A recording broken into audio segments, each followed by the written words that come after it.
tubaramutse twongere tubahe n'ikaze mwebwe mwese mukurikirana imbonesha kure BTV Burundi n'umwanya w'amakuru mu Kirundi aja kuba ahagaze ku ngingo nkuru zikurikira.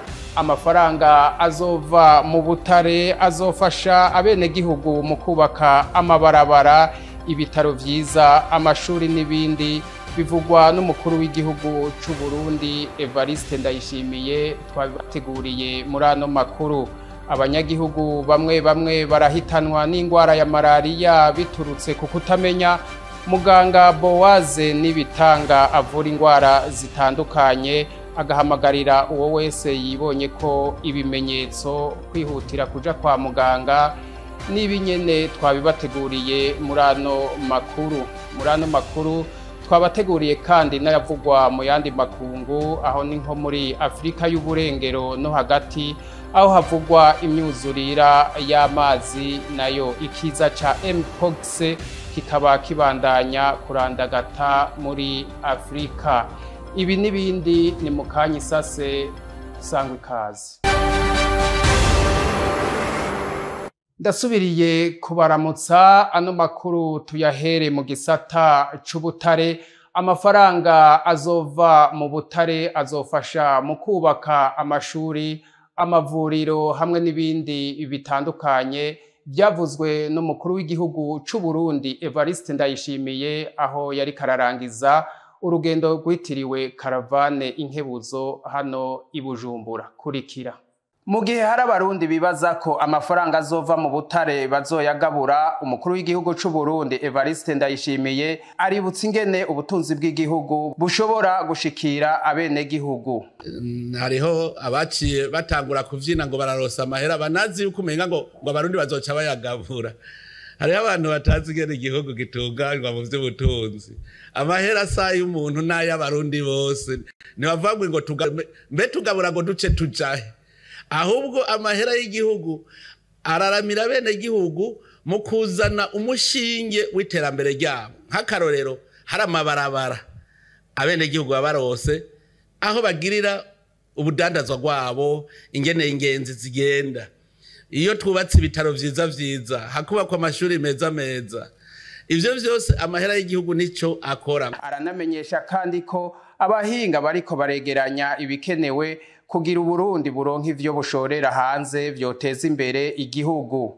Ico turiko turakora rero nuko abahinga bariko baregeranya ibikenewe. Nababwira yuko hagiye mu Kirundo twaciye tuja kurondera abahinga babinonosoye, baraje barahagendera, baravuga yuko ubigikenewe ari uko amamashini yoza vuba. Muganko burashobora gusanga rero hari umuntu yari yabugize gwiwe, kuko mu bintu vyahahora ngaha mu gihugu murazi ko amategeko aheruka guhinduka ajanye n'ubutare, hari ikintu bita concession. Umuntu kamenga ni ivyiwe, itunga ry'u Burundi ryarahawe umuntu. Nibo menga rero twarabinjiriye, ariko ivyo ntibiteye umutima uhagaze kuko ubutare n'ubwo Burundi. Ndaganda abwira yuko naho ufise itongo ririmwo butare, burya butare n'ubwo Burundi, wewe ugaba hajya urima hejuru, babonye ubutare Burundi burashobora kubukoresha. Umukuru w'igihugu akavuga ko agiye kugiriranira umwiherero n'ugwaruka gwize ibijanye n'ubutare kugira batangure guhingura, eka n'amahinguriro yubakwe hano iwacu. Twobibutsa ko ubutare bwatowe ku musozi Murehe, komine Busoni mu ntara ya Kirundo.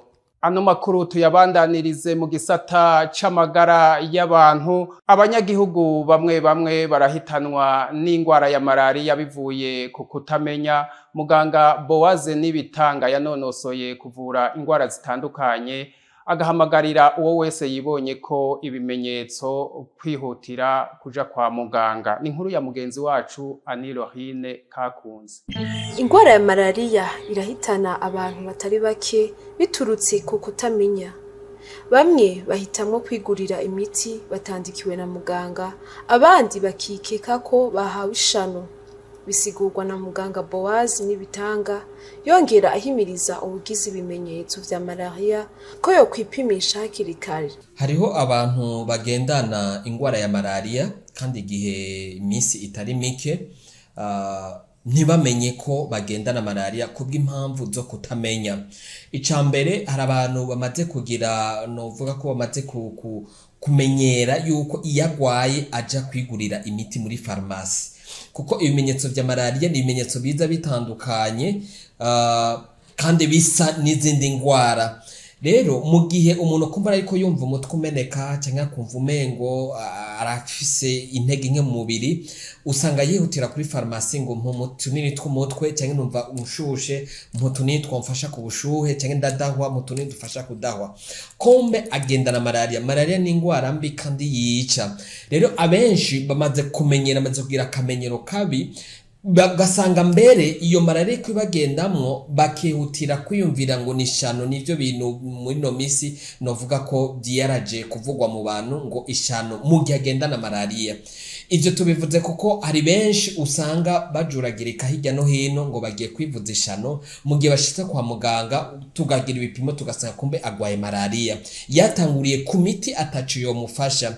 Nivyo kwa muganga n'ishano riravugwa bivanye n'ishano ryari ryo umuntu aba yafashe, mugabo nakamenyero kabi mbere benshi bakashwa no kuhatakariza ubuzima bitewe n'ingwara ya malaria, bakaba bafashe imiti ifufahaza kumbura kiyumvira ngo naka gripe kagomba kaze agafata imiti ya gripe, mu gihe yogiye kwa muganga bagapima hama agashobora kuvugwa ko malaria ni ingwara ivugwa kandi igakira. Mumenya ko nubwo hari umugambi w'igihugu wo kurwanya ingwara ya malaria, mu mwaka wa 2022 abantu bagera ku 2374 ari bo bahitanwe n'ingwara ya malaria mu Burundi. Ano makuru tuyabandanirize mu gisata c'isuku. Abenegihugu bo muri zone Buyenzi barashimishwa n'ingingo y'umukuru w'igihugu yo kugira isuku aho babaye hamwe n'ahakorerwa ubuzi bwa leta. Ni inkuru ya mugenzi wacu Nata Ntunzwe n'Imana.